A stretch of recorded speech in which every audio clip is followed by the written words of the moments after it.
Conectados vía Zoom con el abogado penalista Carlos Caro para hablar de las posibles razones por las que la fiscal María del Socorro Abad Tandazo puso en libertad a los sujetos que cayeron con Maldito Cris cuando fue abatido. Muy buenas tardes, abogado. Queremos entender cuál podría haber sido el criterio, cuál es su impresión. Buenas tardes, ¿cómo le va? Mire, hay que tomar en consideración que cuando se producen este tipo de detenciones, digámoslo así, en flagrancia, la Fiscalía y la Policía tienen un plazo bastante corto para realizar la investigación.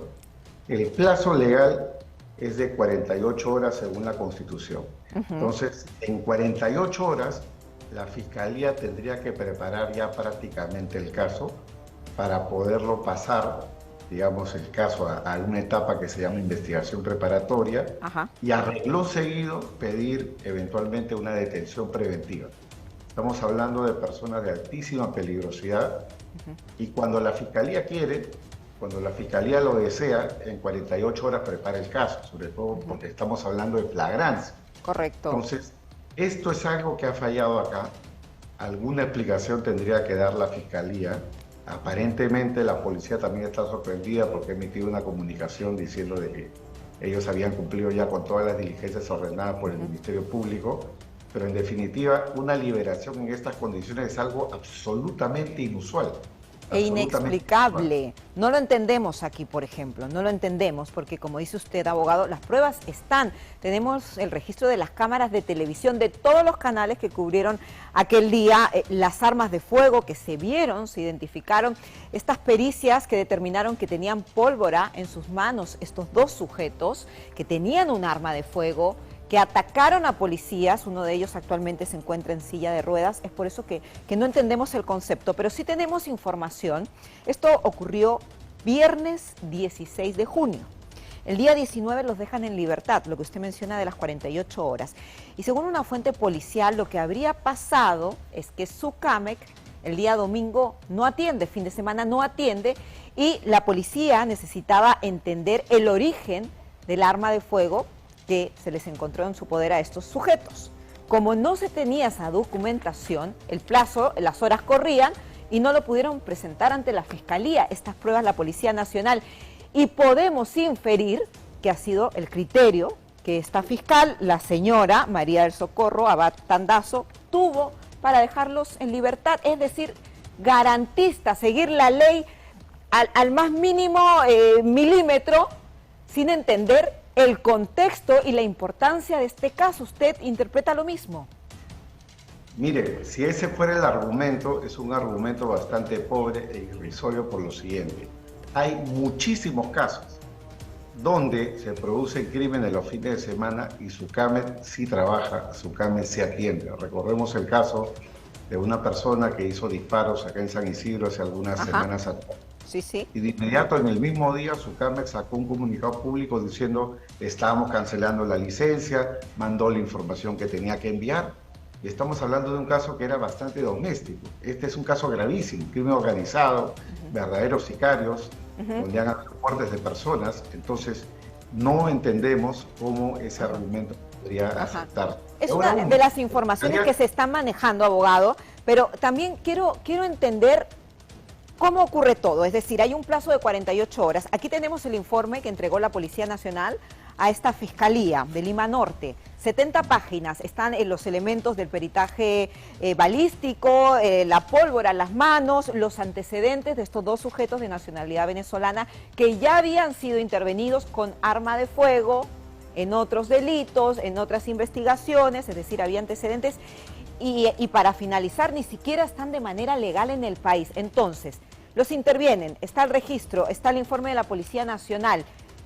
¿Cuál es el accionar que tiene la Fiscalía con estas evidencias? Si la Fiscalía consideraba que ya habían los suficientes elementos, de inmediato tenía que dictar la formalización de preparatoria y pedir la detención preventiva. Son personas de altísima peligrosidad, las pruebas del delito están sobre la mesa, y el peligro de fuga es inminente porque son personas que no tienen ningún tipo de arraigo. Entonces, la acción preventiva hubiera prosperado. Ahora, pongámonos en la situación en la cual la fiscal diga, oiga, la prueba está incompleta, ¿qué hago? podía haber pedido una detención preliminar por 10 días. Se puede hacer. Un caso de crimen organizado y tener 10 días más para investigarlo. Aparentemente no han querido trabajar los fiscales el fin de semana. Está dentro de las funciones de la fiscal, o sea, lo podría haber solicitado porque se habla que estos sujetos, repito sus nombres, Daniel Vargas García, de 24 años, y Dani José Marcano Andrade, son miembros del Tren de Aragua, es decir, pertenecen a una organización criminal. La fiscal podría haber tenido esa potestad, pero ¿qué pasa si este informe se entregó a destiempo? Ella puede defenderse y decir, es que se pasó en el plazo necesario. No, tampoco habría habido ningún inconveniente porque la ley establece que cuando la Fiscalía solicita una detención preliminar o una detención preventiva, la liberación no se produce sino hasta que el juez decida si es que otorga esa prisión preliminar o esa prisión preventiva. Y ojo que la detención preliminar es sin audiencia previa, con lo cual esto podría haberse hecho simplemente en horas aquel fin de semana. Imagínese, abogado, nos sorprende mucho lo que nos está diciendo porque podemos especular que no hay voluntad de que sujetos tan peligrosos no estén en la cárcel y que nos exponen a los ciudadanos porque pueden tomar represalias en contra de la Policía Nacional, ¿no? Eso puede ocurrir.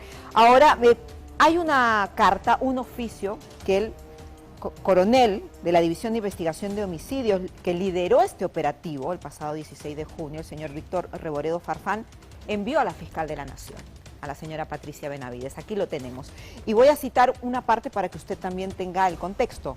Dice: respecto a la presunta inobservancia en fase preliminar de los detenidos Daniel Vargas García y Dani José Marcano Andrade, cambiando su naturaleza jurídica con libertad en las investigaciones por delito contra la vida, el cuerpo y la salud, lesiones graves por paz, arma de fuego, en contra de los policías, 3 efectivos que resultaron heridos aquel día 16 de junio en San Martín de Porres.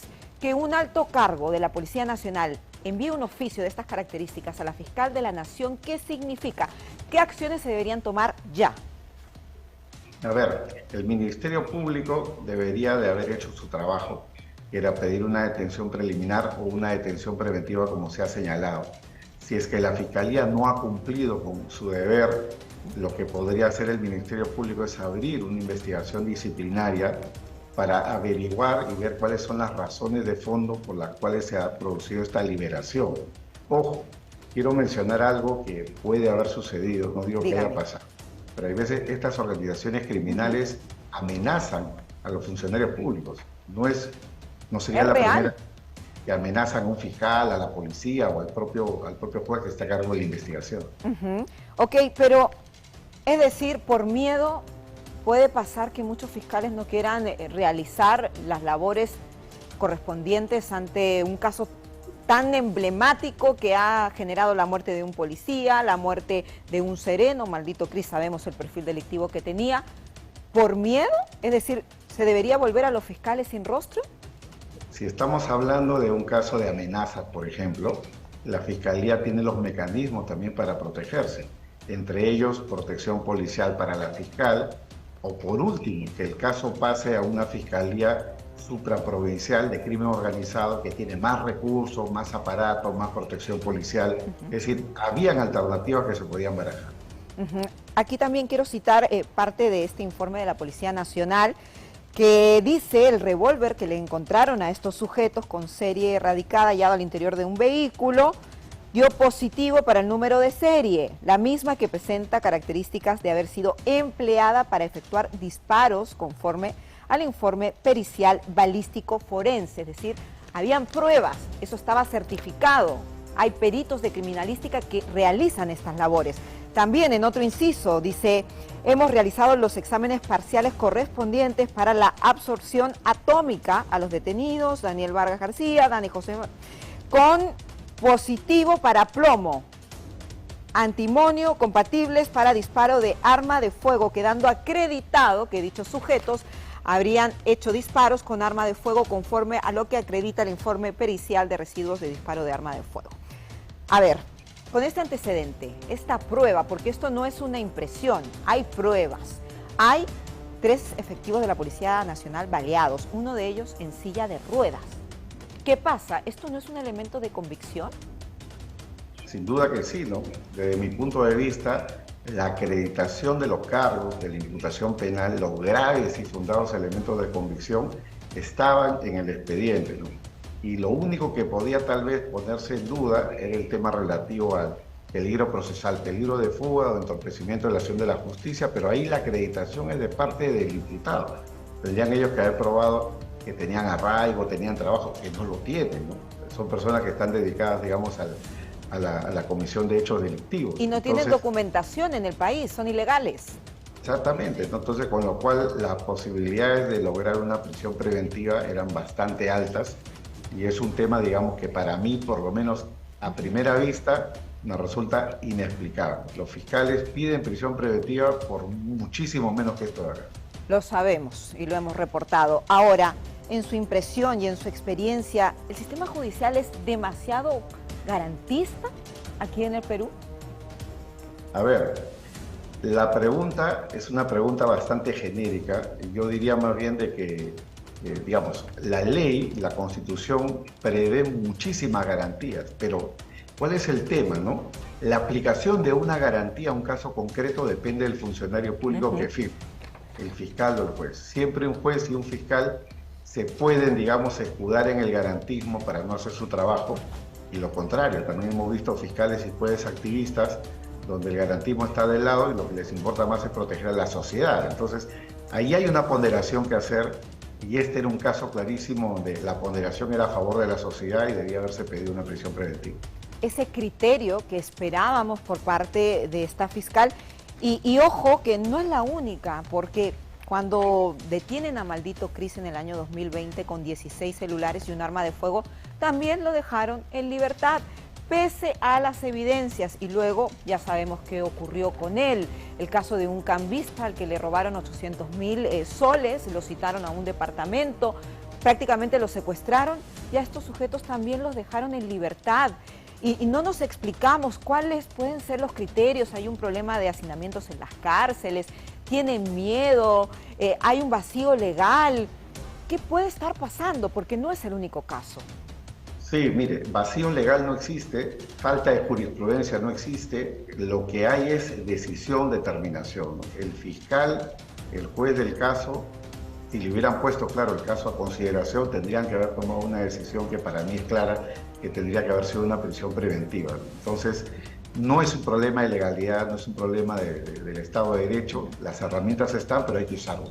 Ok, ahora, el sistema judicial, la fiscalía está colapsada debido a que todos los días reportamos casos de criminalidad, de robo, secuestro, extorsión y nuevos delitos que antes no eran comunes en el Perú y que ahora prácticamente narramos a diario, es una realidad. ¿Puede ser que el sistema esté colapsado, que no dé más, que ya no hay personal para poder atender este tipo de situaciones? El sistema está en efecto colapsado. La tasa de fiscales por población y por número de delitos hace agua en este momento. Faltan recursos para el Ministerio Público, pero evidentemente este es un tema de política administrativa, ¿no? Si yo fuera fiscal de la Nación, un fiscal coordinador o fiscal a cargo de un despacho, lo que tendría que hacer es seleccionar. Y si tengo pocos recursos, tengo que seleccionar los casos. No puedo estar pidiendo prisiones preventivas por el robo de un celular, sino para casos como estos, donde debería de usar todos los recursos a mi disposición. Por supuesto, es lo más lógico y lo que todos esperábamos. Ahora lo que también esperamos es una respuesta, ¿no? Una justificación, una carta. ¿Qué pasó? Como sociedad también nos merecemos entender bajo qué criterios han tomado esta determinación. Quiero agradecerle al abogado penalista, al señor Carlos Caro, por siempre explicarnos estas situaciones que a veces no tienen mucha lógica. Muy amable, muchas gracias. Buenas tardes.